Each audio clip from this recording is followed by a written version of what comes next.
தற்போது முதல் சுற்று வாக்குகள் என்பது எண்ணப்பட்டு கொண்டிருக்கிறது. இந்த முதல் சுற்று வாக்கின் அடிப்படையிலே அதிமுக முன்னிலை வைப்பதாக செய்திகள் என்பது வெளியாகிக் கொண்டிருக்கிறது. அதாவது அதிமுக திமுக என்ற போட்டியை தவிர்த்து அதிமுகவா தமிழக வெற்றி கழகமா என்ற போட்டி என்பது உருவாகி இருக்கிறது.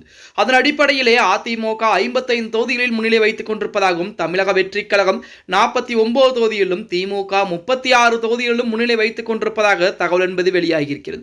அதிலையும் கூடுதலாக அதிமுகவுடைய முக்கியமான தலைவர்கள் ஆர்பி உதயகுமார் உட்பட செல்லூர் ராஜு உட்பட அனைத்து எடப்பாடி பழனிசாமி ஆகட்டும், அதேபோல அதிமுக எஸ்பி வேலுமணி ஆகட்டும், முக்கியமான தலைவர்கள் போட்டியிட்டு அந்த தொகுதியில் அதிமுக முன்னிலை என்பது தொடர்ந்து வைத்துக் கொண்டிருக்கிறது. திமுகவுடைய முக்கிய அமைச்சர்கள் போட்டியிட்ட KN நேருவாகட்டும், அதேபோல ஏவா வேலு உட்பட அந்த அமைச்சர் பெருமக்கள் போட்டியிட்ட தொகுதிகளில் தமிழக வெற்றி கழகம் முன்னிலை வைத்துக் கொண்டிருப்பதாக செய்திகள் என்பது இணையதளங்களிலே உலா வந்து கொண்டிருக்கிறது.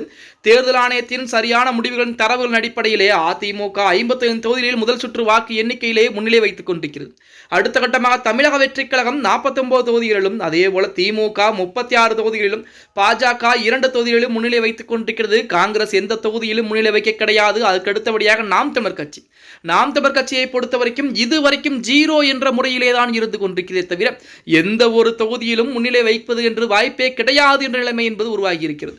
நாம் தமிழர் கட்சி என்பது தேர்தலோடு முடிவுக்கு வரக்கூடிய ஒரு சூழல் என்பது இருப்பதாகத்தான் செய்தி ஊடகங்கள் எல்லாம் செய்திகள் என்பது வெளியிட்டுக் கொண்டிருக்கிறது. அதன் அடிப்படையிலே அதிமுகவிற்கு தற்சமயம் முதல் சுற்று வாக்குகள் எண்ணிக்கை எண்ணக்கூடிய எந்த வேளையிலே 55 தொகுதிகள் முன்னிலை வைக்கிறது என்ற சந்தோஷமான செய்திகளை தான் நாம் அனைவரும் கேட்டுக்கொண்டிருக்கிறோம். இப்போ இந்த முதல் சுற்று என்பது பார்த்தீங்க அப்படின்னா பதிவான வாக்குகளிலே ஒரு 10% கூட கிடையாது. இது வரைக்கும் என்னல அப்படின்னு தான் சொல்லி ஆகணும். அதாவது 2 மணி 3 மணி வாக்கு நிலவரப்படி தான் நாம் அனைவருக்கும் தெரியும் எந்த கட்சி முன்னிலை வைக்கிறது என. தற்சமயம் தபால் வாக்குகளிலும் அதிமுக தான் முன்னிலை வைத்திருக்கிறது என சொல்லலாம்.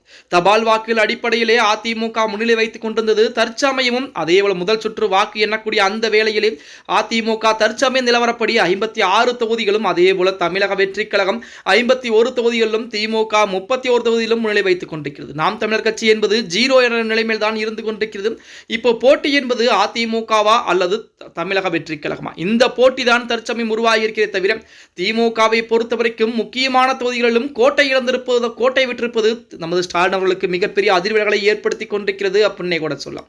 குன்னம் தொகுதியிலே அமைச்சர் சிவசங்கர் பார்த்தீங்க அப்படின்னா தொடர்ந்து பின்னடைவை சந்தித்துக் கொண்டிருக்கிறாராம். மதுரையிலே தமிழக வெற்றி கழகத்துடைய வேட்பாளர் முன்னிலை வைக்கிறார். அதாவது PDR பழனிவேல் தியாகராஜனை காட்டிலும் அதிமுகவுடைய வேட்பாளர் சுந்தர்சி அவர்கள் மிகப்பெரிய முன்னிலை வைத்துக் கொண்டிருப்பதாக செய்திகள் என்பது வெளியாகி இருக்கிறது. சேப்பாக்கம் தொகுதியிலே உதயநிதி அவர்கள் தொடர்ந்து பின்னடைவை சந்தித்துக் கொண்டிருக்கிறாராம்.